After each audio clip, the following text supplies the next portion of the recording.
how you can build the strongest Jianxin in Wuthering Waves. Sorry guys, this took a while, but yeah, this is the first updated Jianxin guide since the release of the game. And let me tell you, she has too many options now, like 11 different weapons and 5 different echo sets. So yeah, this took me a while. If this video helps you, then yeah, you know what to do. Oh, and I also have a guide on every single 5-star now.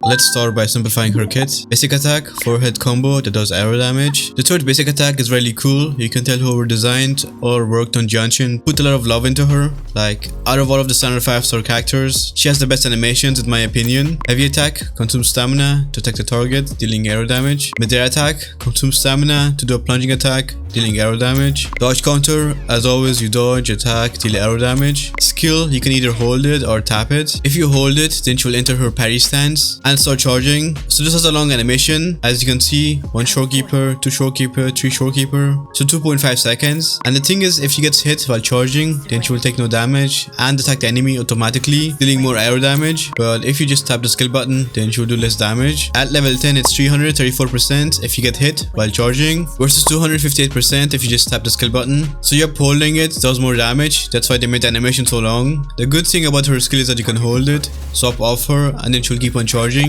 Ultimate, so it will create a black hole that pulls the enemy and it keeps on doing arrow damage until it eventually explodes and does even more arrow damage. Yup, it can't pull bosses or elite enemies. Forte, this is the main part of her kit. All of the important things are right here. So once her forte bar is full, you can do a heavy attack, and this thing has a super long animation, 6 seconds, where she just stands still and keeps on charging and attacking the enemies around her. She basically becomes a black hole from her ultimate. You can't do anything while she's charging. Yup, 6 seconds. While she's charging, her anti-interruption is increased and she takes 50% less damage. You can combine this with the Bellborn Echo to make it 100% less damage, since it gives 50% too, but only for 3 hits. So while she's charging, she will keep on consuming 40 stacks to attack the enemy and do arrow damage. When her forte is full, 2 lines will appear on her forte. So when it comes to her shield, there are 3 levels and it depends on how long she charges. You can use these lines as an indicator. So for the strongest shield and the most damage, you want her to charge until her forte is completely empty. So level 3, you lose all 40 stacks the moment you let go of your basic attack. As you can see, I had a full bar, but now I lost everything. Alright, let's get to the levels. So if you let go before it reaches the first line, then she will punch, do some arrow damage and gain a small shield. When she reaches the first line, then she'll do a shock attack, dealing arrow damage and get a shield. If you let go of your attack button now, then she'll do a bit more damage. When you reach the second line, she'll do a stronger shock attack that pushes the enemy and you do more damage and get a stronger shield. When you use up all of her forte stacks, then she'll do her nuke attack, dealing the most damage and giving you her strongest shield. Careful in Wuthering Waves, since this pushes the enemy away. The shield stays with you when you swap off her, so everyone gets the healing and a shield. It lasts for 30 seconds and she heals once every 6 seconds while she has the shield. If her shield breaks, then you don't get the healing. Her healing doesn't scale with the amount of forte stacks that you used up. It scales with her attack, so the more attack the better. Damage from her forte is considered as heavy attack damage. Her healing and shield scale of attack. How do you get 40 stacks? She can have up to 120 40 stacks. You get 40 stacks through her basic attacks, skill on cast, skill counter, skill parry, and her intro on hit. Intro pulls the enemy and does arrow damage. Outro amplifies the next character's liberation damage by 38% for 14 seconds or until they're switched out. So how do you activate a character's intro or outro? Well, if you look down here, each character has another bar called the conservo bar. They don't share it. Everyone gets their own conservo bar and the value stays the same. When you change characters, you can fill up the conservo bar by hitting enemies with different attacks. So each attack gives you a different amount of conservo energy, which you can always see down here in the skill details. So yeah, ultimate gives 20, skill 15. You can always check it down here. And once you fill up the conservo bar all the way, all of your characters on the right will glow. And once you switch your character, the character who's leaving the field will activate their outro and the character entering the field will activate their intro. Inherent skill number 1. Her ultimate does 20% more damage. Inherent skill number 2. Her forte shield is increased by 20%. If you're confused right now, then don't worry. You will understand her a lot better once we get to her rotations.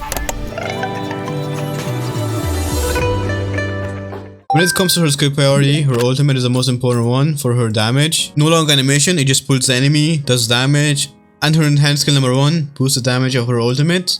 So perfect. Forte for the stronger shield and also the multipliers from her healing. This becomes her nuke at S6. Next you have her basic attacks and her skill. When it comes to her intro, I would leave it at 6 since it doesn't really contribute much to her damage and it can get pretty expensive at the weekly boss mats.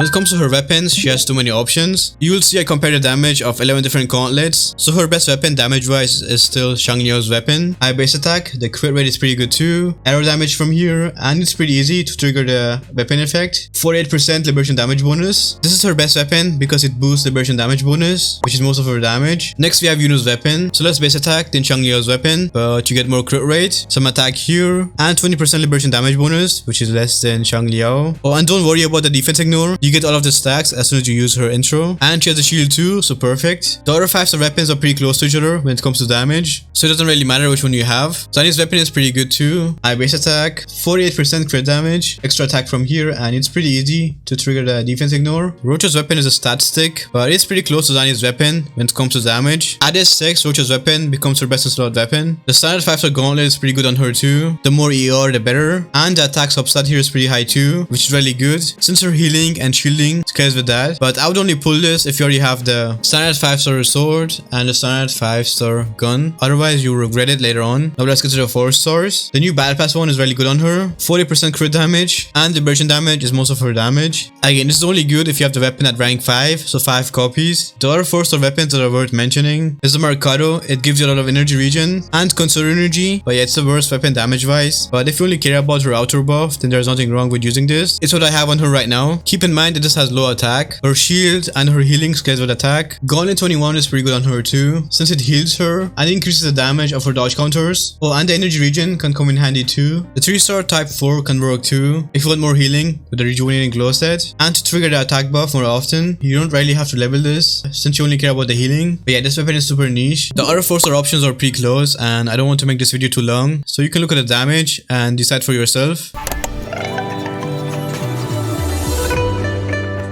When it comes to her echoes, well, she has too many options. Rejuvenating glow can work if you have no other healer. You would mainly focus on healing bonus and give her as much attack as possible for a stronger shield and more healing. The old arrow set can work too if you want to play her as your main DPS. You know, S6 Jianxin, but what 99.9% of people will be using is the Moonlit Cloud set, since she's usually played as a sub DPS. When it comes to the Crown of Valor set, she can trigger a few stacks, but the duration is too short. It won't last for her full rotation, so yeah, it's kinda wasted on her. I wouldn't give her this set. If you're building her for DPS, then just stick with the old arrow set. Her S6 kinda helps with this set, but I don't think anybody watching this has it. Also ignore this in case it's a bug. But the way that Jianxin's shield works is that when you swap off her, then her shield disappears for like half a second, and then it gets reapplied. So I can swap off her and on her to get the Crown of Valor stacks or Iuno's weapon stacks. You can also give this buff to other characters. Like this is my Jian's attack and crit damage before. Let me swap in and off him 5 times and it's higher now. If this is a bug, then forget I said anything. Kuro, please don't ban me. Me is good boy. Some people also use this in the last Whimpering Grace to make it easier, but keep in mind that you do lose your sub DPS's buff when you swap off her, so I don't really know if this is worth it in a normal fight. But if you already built this set for your Iuno, then you can test it on her too. I've also seen people using the Windward Pilgrimage set on her, you know, in the Aero Erosion team, but I wouldn't go out of my way and farm that set for her, but you can if you want. When it comes to forecast, I like the attack buff from the Fallacy of No Return